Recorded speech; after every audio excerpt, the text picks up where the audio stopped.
కొందరు మాత్రం ఉన్నారు ఏజెంట్లు కూడా చెప్తున్నా నేను, మెడికల్ పాస్ అయినా కూడా మెడికల్ మీరు ఫెయిల్ అయ్యారని చెప్పేసి ఈ 5 మెడికల్ సెంటర్లలో కొద్దిగా జాగ్రత్తగా ఉండండి. ఈ 5 సెంటర్లకు మీరు వెళ్ళారంటే మాత్రం. హాయ్ ఫ్రెండ్స్, ఎలా ఉన్నారు? అందరూ బాగున్నారా? ఈ రోజు మనం ఈ వీడియోలో వచ్చి ఇండియాలో గమ్కా మెడికల్ సెంటర్లలో ఏమన్నా స్కామ్ జరుగుతుందా, లేదంటే మెడికల్ కు వెళ్లే వాళ్ళలో ప్రాబ్లం ఉండి ఏమన్నా మెడికల్ ఆ విధంగా ఫెయిల్ అవుతున్నారా, గమ్కా మెడికల్ సెంటర్ వాళ్ళు ఏమైనా స్కామ్ చేస్తున్నారా. ఇక రెండో పాయింట్ వచ్చి కొన్ని గమ్కా మెడికల్ సెంటర్లలో అయితే మెడికల్ అన్ఫిట్ చేయడమే కాకుండా కొందరినైతే ఆన్లైన్ చేసేస్తున్నారు అన్ఫిట్ అని, కొందరినైతే ఇన్ఫోగ్రాస్ లో పెడుతున్నారు. ఇన్ఫోగ్రాస్ లో పెట్టారంటే ఒక నెల వరకు అది క్యాన్సిల్ అవ్వదు. మనం ఏ రోజైతే మెడికల్ కి వెళ్తామో మళ్ళీ నెక్స్ట్ మంత్ అదే డేట్ వరకు అది ఆన్లైన్ లో నుంచి క్యాన్సిల్ అవ్వదు. కొందరినైతే డైరెక్ట్ అన్ఫిట్ అని ఆన్లైన్ ఎక్కిస్తున్నారు. అన్ఫిట్ అని ఆన్లైన్ ఎక్కించారంటే అది 6 నెలల వరకు క్యాన్సిల్ అవ్వదు. ఆన్లైన్ లో నుంచి 6 నెలల వరకు మనం ఎక్కడికి మెడికల్ కి వెళ్ళలేము. అంతలేక మనకి వీసా టైం కూడా అయిపోతుంది. అలా కూడా కొన్ని మెడికల్ సెంటర్లలో అయితే జరుగుతున్నాయి. ఆ మెడికల్ సెంటర్లు ఏవి అనేది కూడా మీకు ఈ వీడియోలో చెప్తాను. వీడియోని అయితే పూర్తిగా చూడండి. వీడియోని 10 మందికి షేర్ చేయండి. వీడియో నచ్చితే మాత్రం ఖచ్చితంగా లైక్ చేయండి. మీకు ఇంకా ఏమైనా డౌట్లు ఉండి మీరు మెడికల్ కి వెళ్ళి మీరు ఎలాంటి ఎక్స్పీరియన్స్ చేశారు, మీరు మెడికల్ ఎక్కడ పాస్ అయ్యారు, ఇండియాలో ఏ మెడికల్ సెంటర్లు బాగున్నాయి అనేది కూడా ఖచ్చితంగా కామెంట్ చేయండి. ఫస్ట్ పాయింట్ వచ్చి ఇండియాలో గమ్కా మెడికల్ సెంటర్లలో స్కామ్ జరుగుతుందా లేదా అనేది తెలుసుకుందాం. నాకు కొన్ని డౌట్లు ఉన్నాయి, మీకు కూడా డౌట్లు ఉంటాయని నేను అనుకుంటున్నా. ఇప్పుడు మనం ఒక మెడికల్ సెంటర్ కి వెళ్ళాం మెడికల్ చేయించుకోవడానికి. ఎగ్జాంపుల్ కు హైదరాబాద్ లో గుల్షన్ మెడికల్ సెంటర్ కే వెళ్ళాం బా. అక్కడికి వెళ్ళిన తర్వాత మనకు మెడికల్ చేశారు, అన్ని అయిపోయాయి. మనకి ఎక్స్రే ప్రాబ్లము, మీకు ఎక్స్రేలో మచ్చలు ఉన్నాయి, లేదంటే నిమ్ము ఉన్నది, ఇదో అదో అని చెప్పి మనల్ని అన్ఫిట్ చేస్తారు. అన్ఫిట్ చేసిన తర్వాత మనం రిటర్న్ వచ్చేసి మళ్ళీ మనం వేరే హాస్పిటల్కి వెళ్తాం. ఒక వారం రోజులు 10 రోజులు ట్రీట్మెంట్ తీసుకొని వేరే మెడికల్ సెంటర్కి వెళ్తాం. ఫస్ట్ వెళ్ళిన మెడికల్ సెంటర్లో ఏమో మనకి ఎక్స్రే ప్రాబ్లం అని చెప్తారు. వేరే తానికి వెళ్ళాం కదా, మళ్ళీ రెండోసారి వెళ్ళిన మెడికల్ సెంటర్లో అయితే మీకు బ్లడ్ లో ఇన్ఫెక్షన్ ఉంది, లేదంటే మీకు ఇది ప్రాబ్లం ఉంది, అది ప్రాబ్లం ఉంది అని అక్కడ మెడికల్ ఫైల్ చేస్తారు. సరే, 2 హాస్పిటల్స్ లో ఫైల్ చేసేసారు. మళ్ళీ ఇంకొక హాస్పిటల్ ట్రై చేస్తాం, 3 హాస్పిటల్ కి. అక్కడికి వెళ్ళిన తర్వాత మెడికల్ పాస్ అయిపోతున్నాం. ఇప్పుడు ఫస్ట్ హాస్పిటల్లో ఎక్స్రే ప్రాబ్లం అని చెప్పి అన్ఫిట్ చేశారు. 2 హాస్పిటల్లో బ్లడ్ ప్రాబ్లం అని అన్ఫిట్ చేశారు. 3 హాస్పిటల్లో మెడికల్ పాస్ అయిపోతున్నాం. అంతలోకే మనకున్న ప్రాబ్లమ్స్ అన్ని క్లియర్ అయిపోతాయా? ఒక నెల 1.5 నెలలోనే మనకున్న ప్రాబ్లమ్స్ అన్ని క్లియర్ అయిపోతాయా? మనకున్న జబ్బులన్నీ క్లియర్ అయిపోయినాయా? ఇది నాకు ఉన్న డౌట్. మీకు కూడా డౌట్ ఉందో లేదో నాకు తెలియదు, నాకైతే ఈ డౌట్ ఉంది. ఇప్పుడు మెడికల్ కి వెళ్ళాం, అక్కడ మనకు పలానా ప్రాబ్లం అని చెప్పారు. బయట మంచి హాస్పిటల్ కి వెళ్ళి మనం సిటీ స్కాన్ చేయించుకొని ఒక 10,000 15,000 ఖర్చు పెట్టి మంచిగా మనం అంతా చెక్ చేయించుకుంటే, బాడీ చెకప్ చేయించుకుంటే అక్కడ ఏ ప్రాబ్లం లేదని చెప్తారు. మెడికల్ కి వెళ్తే మాత్రం మీకు పలానా ప్రాబ్లం ఉంది, మీరు మెడికల్ పాస్ అవ్వలేరు, మీరు గల్ఫ్ కి వెళ్ళలేరు, మీరు ఎక్కడికి వెళ్ళలేరు అనేసి అన్ఫిట్ చేసేస్తున్నారు. చాలా మెడికల్ సెంటర్లలో ఈ విధంగానే జరుగుతున్నాయి. మెడికల్ కి వెళ్ళిన వాళ్ళనైతే నిజంగా వాళ్ళ చుట్టూ మెడికల్ సెంటర్ల చుట్టూ కుక్కల్లాగా తిప్పుకుంటున్నారు. పాపం వాళ్ళు పడే బాధలు, కొందరైతే పాపం రోడ్డు మీద వచ్చి పడి దొర్లు ఏడుస్తున్నారు. పాపం దొర్లు ఏడుస్తున్నారు. నాకు ఏం ప్రాబ్లం లేదు, నన్ను ఎందుకు మెడికల్ అన్ఫిట్ చేస్తున్నారు అని. చిన్నవి కూడా అవి ఏం ప్రాబ్లమ్స్ ఉండవు. అవి ఇక్కడ కువైట్లో ఎలాంటి ప్రాబ్లం ఉండదు. దానివల్ల అలాంటి ప్రాబ్లమ్స్ కూడా పట్టుకొని ఇండియాలో మెడికల్ ఫైల్ చేసేస్తున్నారు చాలా మెడికల్ సెంటర్లలో. నాకు రోజుకు 10-20 కామెంట్లు వస్తున్నాయి. రోజుకు 10-20 మంది కాల్స్ చేస్తున్నారు. నాకు ఇన్స్టాగ్రామ్ లో కూడా మెసేజ్ చేస్తున్నారు. అన్నా, నేను మెడికల్ కి వెళ్తే నాకు ఈ ప్రాబ్లం అని అన్ఫిట్ చేశారన్నా, నేను మెడికల్ కి వెళ్తే నాకు నెమ్ము ఉన్నదని అన్ఫిట్ చేశారన్నా, మచ్చలు ఉన్నాయని అన్ఫిట్ చేశారన్నా, బ్లడ్ లో ఇన్ఫెక్షన్ ఉందని అన్ఫిట్ చేశారన్నా, బ్లడ్ కొద్దిగా తక్కువ ఉందని అన్ఫిట్ చేశారన్నా. చిన్న ప్రాబ్లమ్స్ కూడా మెడికల్ అన్ఫిట్ చేసేస్తున్నారు. బ్లడ్ లో ఇన్ఫెక్షన్ ఉంటే ఖచ్చితంగా మెడికల్ అన్ఫిట్ చేస్తారు. మీరు కువైట్ కి వచ్చినా కూడా బ్లడ్ లో ఇన్ఫెక్షన్ ఉంటే మాత్రం ఇక్కడ కూడా మెడికల్ పాస్ అవ్వలేదు. మచ్చలు అలాంటివి చిన్న డాట్స్ ఏదైనా చిన్నవి ఉంటే కదా, మైనర్ ప్రాబ్లమ్స్ ఉంటే ఇక్కడ అంతగా పట్టించుకోరు. ఇక్కడ ఈజీగా పాస్ అయిపోతారు. ఇప్పుడు మనం ఇండియాలో ఏదో లాగా కష్టపడి ఏదో విధంగా పాస్ చేసుకొని ఇక్కడికి వస్తున్నాం. ఇక్కడికి వచ్చిన తర్వాత ఇక్కడ ఏ ప్రాబ్లం లేదే. ఇక్కడ ప్రతి ఒక్కరు పాస్ అయిపోతున్నారు మెడికల్. ఎవరో 100కి 1-2-3 100 మంది మెడికల్ కి వెళ్తే కువైట్ లో 1-2-3 ఫెయిల్ అవుతున్నారు అంతే తప్ప 97 మంది పాస్ అయిపోతున్నారు ఇక్కడ.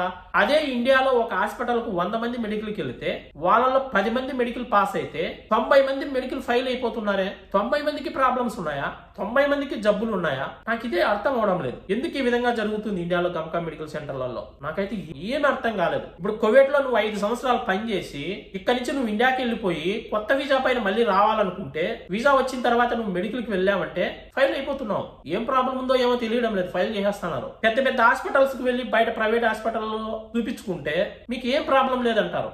ఇక్కడికి వెళ్తే మీకు ప్రాబ్లం ఉంది అంటారు. నిజంగానే మనలో ప్రాబ్లం ఉండి అని ఫిట్ చేస్తున్నారా, లేదంటే ఈ గమ్కా మెడికల్ సెంటర్లన్నీ కూడా కలుసుకొని స్కామ్ చేసి మన జీవితాలతో ఆడుకుంటున్నారా అనేది నాకైతే అర్థమే అవడం లేదు. ఎంతమంది ఇబ్బంది పడుతున్నారు ఈ మెడికల్ వల్ల. ఎంతో కష్టపడి వీసా తెప్పించుకుంటాం, వాళ్ళను వీళ్ళను అడుక్కొని కాళ్ళు చేతులు పట్టుకొని ఏదో ఒక విధంగా మనం వీసా తెప్పించుకొని అమ్మయ్య వీసా వచ్చింది ఏదో సంతోషంగా పోదాం మనం కువైట్ కి లేదా సౌదీకి మస్కట్ కు దుబాయ్ కి మనం ₹1 సంపాదించుకుందాం, మనకున్న అప్పులు తీర్చుకుందాం, మనకున్న సమస్యలు తీర్చుకుందాం అనేసి ఎంతో సంతోషపడతారు వీసా వచ్చిన తర్వాత. ఆ సంతోషం అనేది మెడికల్ కి వెళ్ళిన తర్వాత ఆవిరైపోతాను. ఆ సంతోషం అనేది లేకుండా పోతాను. ఈ రోజు ఒక మెడికల్ సెంటర్ కి వెళ్తాం 10,000 ఖర్చు అయిపోతుంది, రేపు ఇంకో మెడికల్ సెంటర్ కి వెళ్తాం అక్కడ 10,000 ఖర్చు అయిపోతుంది, ఇంకో రోజు ఇంకో మెడికల్ సెంటర్ కి వెళ్తాం అక్కడ 10,000 ఖర్చు అయిపోతుంది. మెడికల్ కే ఓన్లీ 1,00,000 2 లక్షలు కూడా ఖర్చు పెట్టేస్తున్నారు, అయినా కూడా మెడికల్ పాస్ అవడం లేదు. అంతలోకి వీసా టైం అయిపోతాయి. మళ్ళీ వీసా టైం పొడిగించాలంటే ఇక్కడ వీసా తీసిన వాళ్ళు టైం పొడిగించడానికి 100 దినాలు ఖర్చు అవుతుంది అంటారు, 200 దినాలు ఖర్చు అవుతుంది అంటారు. మళ్ళీ ఏదో అప్పో సప్పో చేసి మళ్ళీ వీసా టైం పొడిగించుకుంటాం. మళ్ళా వీసా టైం పొడిగించుకుని మళ్ళీ మెడికల్కి వెళ్ళినా మళ్ళీ అదే విధంగా జరుగుతుంది. సిట్టింగ్ అన్నా చేసుకుని వచ్చేద్దామనేసి లక్షలు ఖర్చు పెట్టి మెడికల్ పాస్ చేసుకొని వస్తున్నారు. ముందంతా గమ్కా మెడికల్ లో సెట్టింగ్ చేసుకోక ముందంతా మీకు ఈ ప్రాబ్లం ఉంది ఆ ప్రాబ్లం ఉందని మెడికల్ ఫైల్ చేసిన వాళ్ళు సెట్టింగ్ అంటానే ఎట్లా మెడికల్ పాస్ చేస్తున్నారు. అప్పుడు కనపడవా ప్రాబ్లమ్స్ సెట్టింగ్ చేసేటప్పుడు డాక్టర్లతో? అప్పుడు ఎలా సెట్టింగ్ చేసి పంపిస్తున్నారు ఇక్కడికి? అది స్కామ్ కాదా? అంటే మీరు ముందు చేసేదంతా స్కామే కదా. మన హాస్పిటల్ చుట్టూ తిప్పుకుంటే వాళ్ళు ఏదో విధంగా డబ్బులు ఎక్కువ పెట్టి పాస్ చేయించుకుంటారని ఏమన్నా అలా ఆశపడుతున్నారా మెడికల్ సెంటర్ వాళ్ళు? లేదంటే మనల్ని తీసుకెళ్లే ఏజెంట్లు కూడా ఏమన్నా ఆ విధంగా చేస్తున్నారా? కొందరు మాత్రం ఉన్నారు ఏజెంట్లు కూడా చెప్తున్నా నేను, కొందరికి మాత్రం, అందరికి కాదు కొందరికి చెప్తున్న ఏజెంట్లకు. మెడికల్ కి తీసుకువెళ్లారప్ప ఒక 10 మందిని, ఆ 10 మందిలో 5 మంది పాస్ అయిపోయారు, 5 మంది మెడికల్ ఫైల్ అయ్యారు అనుకోండి. వాళ్ళకి ఏం ప్రాబ్లం ఉంది, ఎందువల్ల ఫైల్ చేశారని చెప్పాలి కదా మెడికల్ తీసుకెళ్లిన వాళ్ళు. ఇప్పుడు క్యాండిడేట్ వెళ్ళి లోపల డాక్టర్ని అడిగితే చెప్పరు. నువ్వు తీసుకెళ్ళావు మెడికల్ కు ఏజెంట్, నువ్వు డాక్టర్ని అడిగి వాళ్ళని ఎందుకు ఫైల్ చేశావు, వాళ్ళకి ఏం ప్రాబ్లం ఉంది, ఎందువల్ల ఫైల్ చేసావు అని అడిగి కనుక్కొని ఆ విషయం వీళ్ళకి చెప్తే దాన్ని బట్టి వీళ్ళు ట్రీట్మెంట్ తీసుకుంటారు కదా. వేరే హాస్పిటల్కి వెళ్ళి బాగా చూపించుకొని నెక్స్ట్ టైం మంచి హాస్పిటల్కి వెళ్ళడమో ఏదో జరుగుతుంది కదా.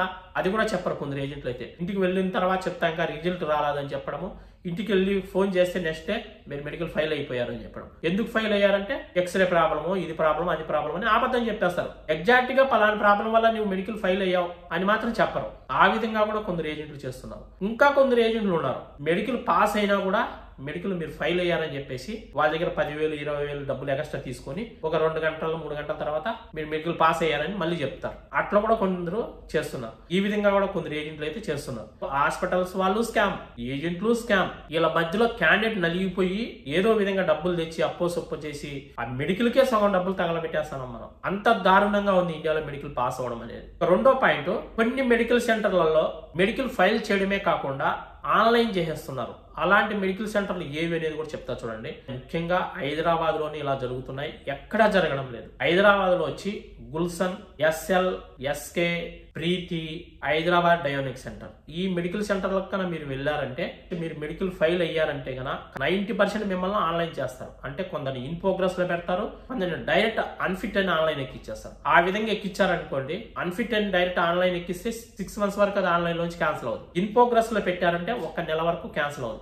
ఎందుకు ఆ విధంగా చేస్తున్నారు ఈ హాస్పిటల్ వాళ్ళు? మీ హాస్పిటల్లో పాస్ అవ్వలేదు, మా దగ్గర మీరు పాస్ అవ్వడం లేదు, మీరు ఎక్కడన్నా వెళ్ళి చేయించుకోండి అని చెప్పేస్తే వాళ్ళకసారి వాళ్ళు పడతారు కదా, ఎక్కడో తిక్కు వెళ్ళి చేయించుకుంటారు కదా. ఎందుకు ఆ విధంగా ఆన్లైన్ చేయాలి? ఆన్లైన్ చేసేసి వాళ్ళ జీవితాలతో ఎందుకు మీరు ఆడుకోవాలి? వాళ్ళు ఏదో లక్షలు పెట్టుకుని వీసాలు తెప్పించుకొని ఉంటారు. ఆ డబ్బులు వస్తాయి, ఆ వీసాలు పెట్టిన డబ్బులు మీరు డైరెక్ట్ అన్ఫిట్ అని ఆన్లైన్ ఎక్కిచ్చేస్తే 6 నెలల వరకు ఆ స్లిప్ క్యాన్సిల్ అవ్వదు. అతను ఇంకా వేరే మెడికల్ సెంటర్ కు మెడికల్ కి వెళ్ళలేడు, అతను ఇంకా వీసా టైం అయిపోతుంది, అతను ఇక్కడ వీసా పెట్టుకున్న డబ్బులు పోతాయి. ఎంత నష్టపోతాడు క్యాండిడేట్? ఒకసారి అర్థం అవడం లేదు వీళ్ళకు. ఎందుకు ఆ విధంగా ఆన్లైన్ చేయాలి? మీ నుంచి కాలేదు, మా హాస్పిటల్లో మీరు పాస్ అవ్వలేదు, వేరే మెడికల్ సెంటర్ కి వెళ్ళి చూసుకోండి, మీరు ప్రయత్నం చేయండి అని చెప్పేసి వాళ్ళు పోతారు కదా. ఈ మధ్య చాలా మంది నాకు కామెంట్లు చేస్తున్నారు, అన్నా నేను పలానా సెంటర్కి వెళ్ళానా, నాకు ఇన్ఫోగ్రెస్ లో పెట్టేశారన్నా, నాకైతే డైరెక్ట్ అన్ఫిట్ అని ఆన్లైన్ ఎక్కిచ్చేసారన్నా అని చాలా మంది పెట్టారు. మళ్ళీ ఒకసారి చెప్తున్నా, Preeti, Gulshan, SK, SL, Hyderabad diagnostic centre, ఈ 5 మెడికల్ సెంటర్లలో కొద్దిగా జాగ్రత్తగా ఉండండి. ఈ 5 సెంటర్లకు మీరు వెళ్ళారంటే మాత్రం మీరు పాస్ అవ్వకపోతే ఖచ్చితంగా ఇన్ ప్రోగ్రెస్ అన్నా పెడతారు, లేదంటే ఆన్లైన్ అయినా ఎక్కిచ్చేస్తున్నారు. ఇట్లా చాలా మందికి చేస్తున్నారు. అందరికీ చేయడం లే, కొందరికైతే చేస్తున్నారు. నాకు చాలా మంది ఫోటోలు కూడా పెడుతున్నారు కాబట్టి మీకు చెప్తున్నా. ఎవరికైనా వీసాలు వచ్చింటే మాత్రం ఈ మెడికల్ సెంటర్లకు వెళ్ళకుండా ఉంటేనే చాలా మంచిది. బెస్ట్ మెడికల్ సెంటర్లు వచ్చి రెండు ఉన్నాయి. ఒకటి సలూస్, ఒకటి మెక్సికో. ఈ మెడికల్ సెంటర్లు రెండే బాగున్నాయి. ఇంకా వేరే మెడికల్ సెంటర్లు ఏవి కూడా బాగలేవు. ఇంకా బెంగళూరు, చెన్నై అయితే 99% ఆన్లైన్ చేయరు. మీరు ఒకవేళ మెడికల్ ఫైల్ అయినా కూడా వెళ్ళి వేరే హాస్పిటల్లో ట్రై చేయండి, లేదంటే వేరే ప్లేస్ కి వెళ్ళండి అని చెప్తారు, కానీ ఆన్లైన్ అయితే చేయరు. బెంగళూరులో ఏ మెడికల్ సెంటర్కి వెళ్ళినా కూడా. బెంగళూరులో బెస్ట్ మెడికల్ సెంటర్ వచ్చి కేర్1 బాగుంది. ఇంకా రెండోది వచ్చి కొద్దిగా బాగుండదంటే రిచ్మన్ బాగానే ఉంది. ఈ రెండు కొద్దిగా పర్లేదు. ఇంకా చెన్నైలో వచ్చి ఒక ఉమా మెడికల్ సెంటర్ తప్ప మిగతాటివన్నీ అంత ఏం బాగాలేవు. ఎవరన్నా చెన్నై వెళ్ళాలనుకుంటే ఉమా మెడికల్ సెంటర్కి మాత్రమే వెళ్ళండి. మీకు ఎలాంటి ప్రాసెస్ ఉన్నా కానీ మీకు వీసా వచ్చిన తర్వాత మెడికల్, స్టాంపింగ్, పీసీసీ, ఎమర్గేషన్ ఏదైనా సరే మీకు ప్రాసెస్ చేయించుకోవాలనుకుంటే నాకు ఇన్స్టాలో కామెంట్ చేయండి. నా ఇన్స్టా ఐడి నేమ్ వచ్చి జీకేబీ తెలుగు వ్లాగ్స్ అని ఉంటుంది. మీరు అక్కడ కామెంట్ చేశారంటే నేను నా ఫోన్ నెంబర్ ఇస్తాను. మీరు డైరెక్ట్ నాతో మాట్లాడొచ్చు. నేనే దగ్గరుండి మీకు ప్రతి ఒక్క ప్రాసెస్ నేనే చేసి మీకు అన్ని కూడా ఇవ్వడం అయితే జరుగుతుంది. ఓకే, మరొక మంచి వీడియోతో మళ్ళీ కలుసుకుందాం. అందరికీ బై ఫ్రెండ్స్, జై హింద్.